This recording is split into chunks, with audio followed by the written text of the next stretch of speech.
नमस्कार, आज हम आपके लिए लाए हैं जीएस पेपर की व्यापक ज्ञान प्रश्नोत्तरी के सभी सही उत्तर। ये वीडियो उन सभी विद्यार्थियों के लिए है जो आप क्या अन्य प्रतियोगी परीक्षाओं की तैयारी कर रहे हैं। हम हर सवाल का उत्तर विस्तार से बताएंगे ताकि आपको न केवल सही उत्तर मिले बल्कि उसके पीछे की वजह भी समझ में आए। चले शुरुआत करते हैं इस ज्ञान यात्रा की, जिसमें हम भारतीय संविधान में मौलिक अधिकारों की गारंटी अनुच्छेद 12 से 35 तक दी गई है। ये अधिकार नागरिकों को स्वतंत्रता, समानता और न्याय का अधिकार देते हैं। संविधान निर्माताओं ने इन अनुच्छेदों को विशेष महत्व दिया ताकि हर नागरिक को अपने अधिकारों की सुरक्षा मिल सके। यह हिस्सा संविधान का मूल आधार है और भारतीय लोकतंत्र की नींव को मजबूत करता है।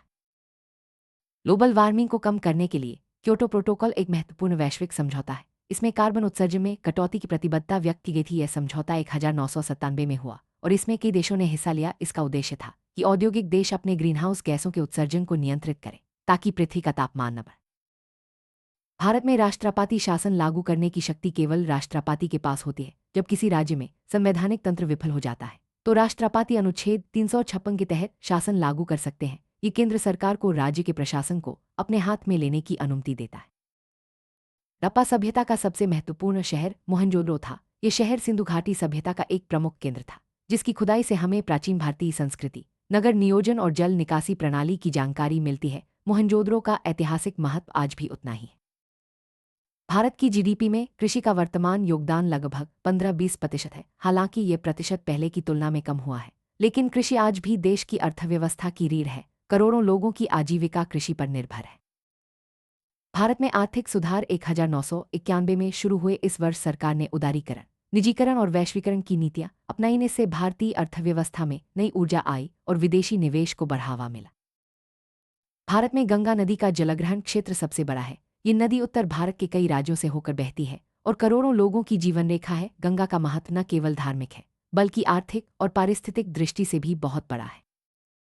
भारतीय संविधान में कुल 11 मौलिक कर्तव्य हैं। ये कर्तव्य नागरिकों को देश के प्रति अपने कर्तव्यों का स्मरण कराते हैं। इनका उद्देश्य नागरिकों में जिम्मेदारी और देशभक्ति की भावना को बढ़ाना है। भारत में पंचायती राज व्यवस्था 1992 में शुरू हुई। ये व्यवस्था ग्रामीण क्षेत्रों में स्थानीय स्वशासन को बढ़ावा देती है। पंचायती राज ने लोकतंत्र को जमीनी स्तर तक पहुंचाया है। भारत का सबसे बड़ा जैव विविधता हॉटस्पॉट पश्चिमी घाट है। यहाँ हजारों प्रजातियां पाई जाती हैं, जिनमें कई दुर्लभ और संकटग्रस्त भी हैं। पश्चिमी घाट का संरक्षण पर्यावरण के लिए अत्यंत आवश्यक है। भारत का पहला स्वतंत्रता संग्राम 1857 का विद्रोह था। इसे सिपाही विद्रोह भी कहा जाता है। यह आंदोलन ब्रिटिश शासन के खिलाफ पहला बड़ा संगठित प्रयास था, जिसने आगे के स्वतंत्रता आंदोलनों की नींव रखी।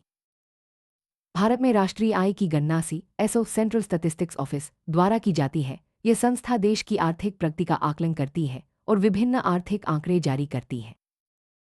भारत में सबसे अधिक वन क्षेत्र मध्य प्रदेश राज्य में है। यह राज्य जैव विविधता और वन्य जीवन के लिए प्रसिद्ध है। यहाँ के जंगल कई दुर्लभ प्रजातियों का घर है।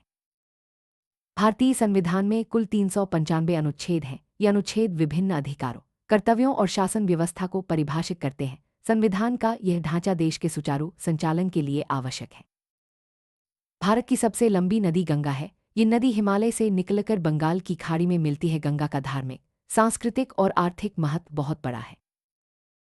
भारत में आरक्षण नीति 1950 में लागू हुई। इसका उद्देश्य समाज के कमजोर वर्गों को शिक्षा और रोजगार में समान अवसर देना था। ये नीति सामाजिक न्याय की दिशा में एक बड़ा कदम थी। भारत का सबसे बड़ा बांध हीराकुंड बांध है। ये ओडिशा राज्य में महानदी पर बना है। हीराकुंड बांध सिंचाई, जल आपूर्ति और बिजली उत्पादन के लिए महत्वपूर्ण है। भारत में आर्थिक उदारीकरण 1991 में शुरू हुआ। इससे देश की अर्थव्यवस्था वैश्विक बाजार के लिए खुल गई और प्रतिस्पर्धा बढ़ी। उदारीकरण ने भारत को आर्थिक रूप से मजबूत बनाया।